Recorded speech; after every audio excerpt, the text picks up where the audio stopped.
नमस्कार, आप देख रहे हैं मुंबई क्राइम टीवी और मैं हूं आपके साथ ज्योतिका। आइए रुक करते हैं खबर की ओर। मैं तुम्हारी सीट पर प्रचार करता तो सोचो क्या होता।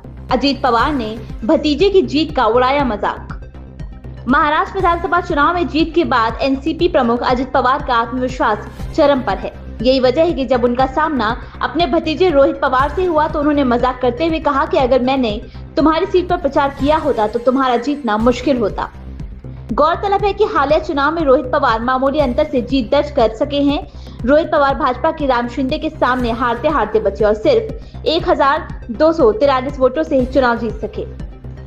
सोमवार को रोहित पवार और शरद पवार राज्य के पहले मुख्यमंत्री वाई चौहान की पुण्यतिथि के अवसर पर उनके स्मारक पर पहुंचे और उन्हें श्रद्धांजलि अर्पित की। बाद में राज्य के डिप्टी सीएम और एनसीपी प्रमुख अजीत पवार भी वाई चौहान के स्मारक उन्हें श्रद्धांजलि देने पहुंचे, जहां उनका मुकाबला रोहित पवार से हुआ।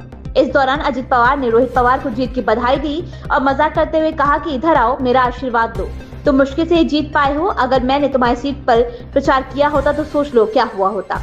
उसके बाद रोहित पवार ने भी अजीत पवार के पैर छूकर उनका आशीर्वाद लिया। इसके बाद मीडिया से बात करते हुए रोहित पवार ने कहा कि अजीत पवार उनके पिता समान है। 2019 के चुनाव में उन्होंने मेरी बहुत मदद की थी। वे मेरे चाचा हैं और ये मेरी जिम्मेदारी है कि मैं उनके चरण स्पर्श करूं। ये चौहान साहब की धरती है और यहाँ परंपरा और मूल्यों का पालन किया जाना चाहिए। अजीत पवार के मजाक पर रोहित पवार ने कहा कि ये सच है कि अगर उन्होंने मेरी सीट पर प्रचार किया होता तो हालात कुछ और ही होते, लेकिन वे बरामदी में व्यस्त थे और मेरी विधानसभा में आने का उन्हें समय ही नहीं मिला।